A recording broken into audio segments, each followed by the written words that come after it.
सतयुग में मनुष्य की आयु लगभग 1,00,000 वर्ष तक हुआ करती थी। लोग 50-60 हजार वर्ष तक तपस्या किया करते थे। वह धर्म के अनुसार और शास्त्रों के अनुसार अपना जीवन व्यतीत किया करते थे। उनका अपने मन और इंद्रियों पर पूरा नियंत्रण था। प्रभु जी, क्या ऐसा इस युग में भी संभव है? नहीं, बिल्कुल नहीं। अब मनुष्य की आयु रह ही क्या गई है। ना तो वह आयु है, ना वो धैर्य। इस युग में मनुष्य के लिए ऐसा करना संभव नहीं है। वह अपना घर परिवार छोड़कर किसी जंगल या पर्वत पर जाकर एकांत स्थान पर योगा अभ्यास करे। जब लोग सरल विधि से आत्म साक्षात्कार करने के लिए तैयार नहीं है, तो इस कठोर योग पद्धति के लिए कौन तैयार हो सकता है? हाँ जी प्रभु जी, आपने बहुत अच्छा बताया। क्या आप हमें त्रेता युग के बारे में बताएंगे? बिल्कुल, तो सुनिए। इस युग में भगवत प्राप्ति का एक ही तरीका था, वह था यज्ञ। यज्ञ पूर्ण करने के लिए बहुत अधिक धन, शुद्ध सामग्री, शुद्ध ब्राह्मण या हवन कुंड, वैदिक मंत्रों का उच्चारण करने वाले अति उत्तम कोटि के मुनि हुआ करते थे, जो कि यज्ञ की पूर्ण विधि जानते थे। आइए हम आपको त्रेता युग ले चलते हैं। नमस्ते भैया, कैसे हो? नमस्ते जी, और आप कैसे हो? खेती बाड़ी कैसे? खेती बाड़ी ठीक है भैया, आप सुनाइए। कल आप कहते थे शाम को दूध लेके आना, ला दिया था बच्चों को? हाँ जी, हाँ जी, फ्रूट भी बोला था। हाँ जी, हाँ जी, फ्रूट भी लाने के लिए बोला था, ले आए? हाँ हाँ, और सारा अभिषेक का सारा सामान।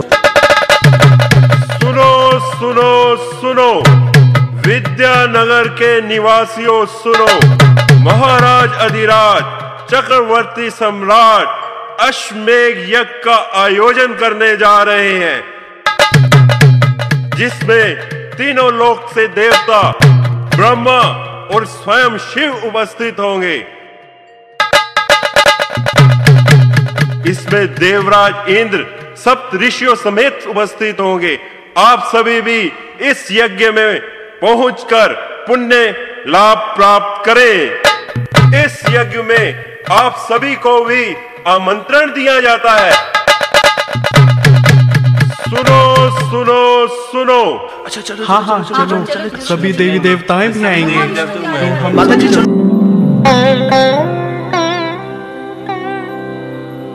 महाराज की जय हो, महाराज की जय हो। मंत्रीगण, यज्ञ की तैयारियां हो गई?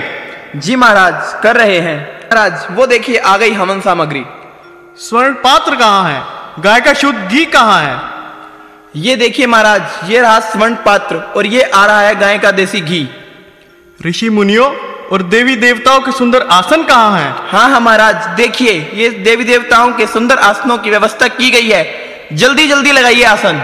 स्वर्ण कुंड कहाँ है? आप चिंता मत कीजिए महाराज, ये आ गया स्वर्ण कुंड।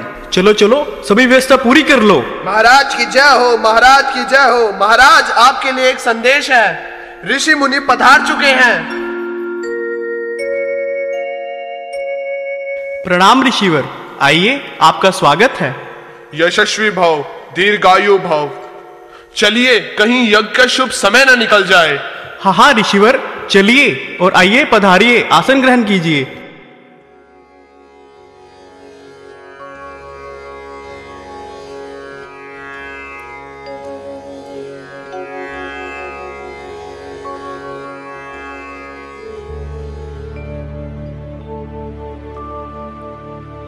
देवैस्त्वं निर्मिता पूर्वम् अर्चितासि मुनीश्वरः।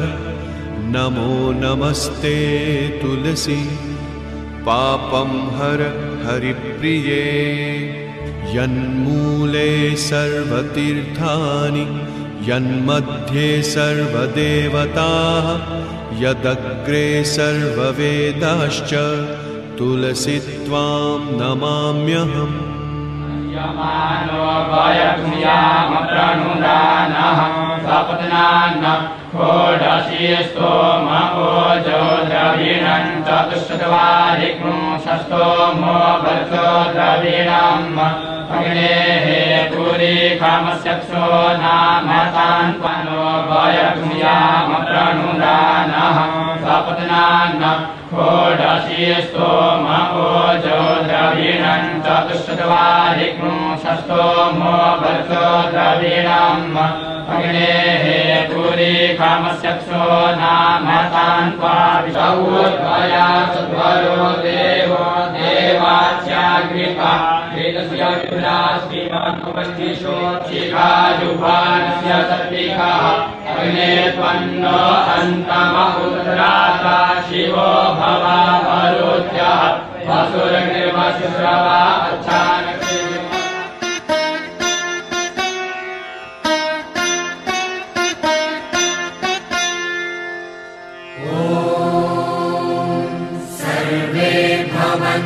सुखिनः सर्वे सन्तु निरामयाः सर्वे भद्राणि पश्यन्तु मा कश्चित् दुःखभाग् भवेत्।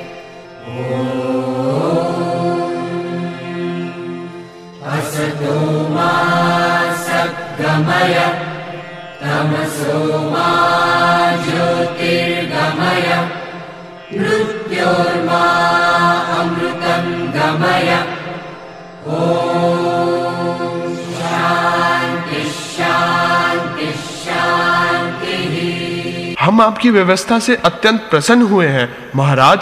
आपका यह यज्ञ सफलतापूर्वक संपन्न हुआ। धन्यवाद ऋषिवर। मंत्रीगण। जी महाराज। ऋषि मुनियों के लिए स्वर्ण मुद्राओं की व्यवस्था की जाए और 20,000 गौओं को दान में दिया जाए। जी महाराज, हम अभी व्यवस्था करते हैं। महाराज, हम आपके यज्ञ से अत्यंत प्रसन्न हुए। अब आपके भगवत धाम प्राप्ति के रास्ते खुल गए हैं। यशस्वी भव, खुश रहो। अच्छा, अब हम चलते हैं।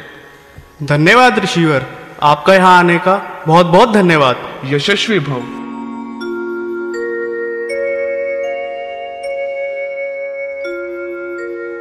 मंत्रीगण, आज मैं अत्यंत प्रसन्न हूँ। पूरे राष्ट्र में नए वस्त्र और मिठाइयाँ वितरण की जाएं। प्रजाजन के लिए अन्न के भंडार खोल दिए जाएं। महाराज की जय हो, महाराज की जय हो, महाराज की जय हो।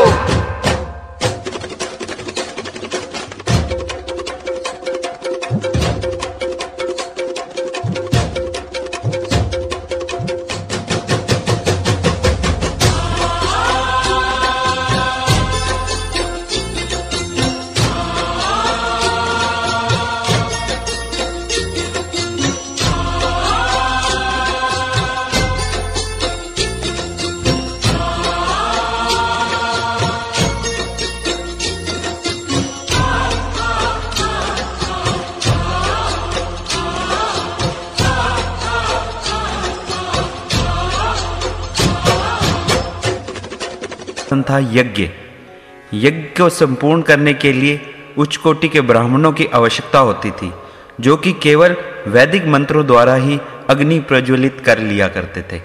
हरे कृष्ण प्रभु जी। जी माता जी।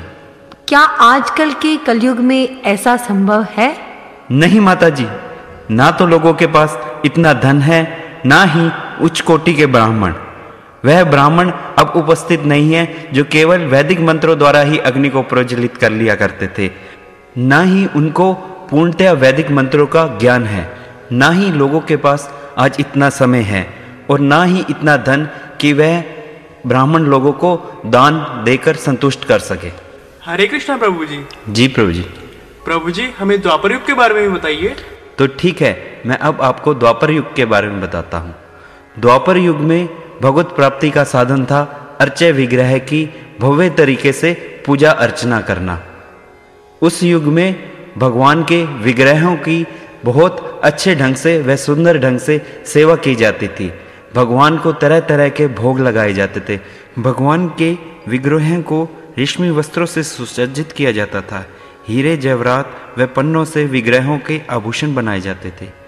बहुत कीमती कीमती भगवान को भेंटें चढ़ाई जाती थी। तो आइए अब हम आपको द्वापर युग में ले चलते हैं।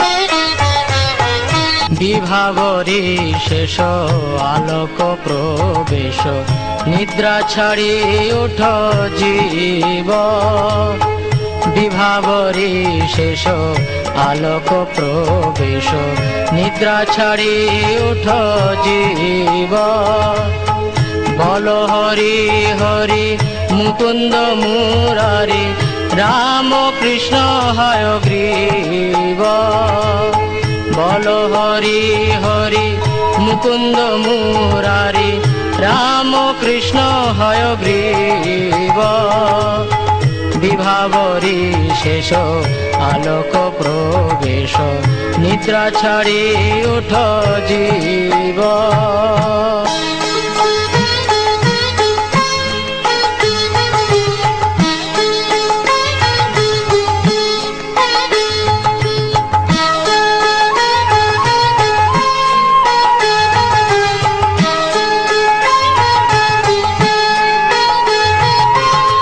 সিংহ বামন শ্রীমধুসূদন ব্রজেন্দ্র নন্দন শ্যাম নৃসিংহ বামন শ্রীমধুসূদন ব্রজেন্দ্র নন্দন শ্যাম পুতনা ঘাতন কৈটভ সাতন জয় দাশরথি রাম পুতনা ঘাতন কৈটভ সাতন জয় দাশরথি রাম যশোদা দুলাল গোবিন্দ গোপাল বৃন্দাবন পুরন্দর যশোদা দুলাল গোবিন্দ গোপাল বৃন্দাবন পুরন্দর গোপী প্রিয় জন রাধিকার মন ভুবন সুন্দর ঘর গোপী প্রিয় জন রাধিকার মন ভুবন সুন্দর ঘর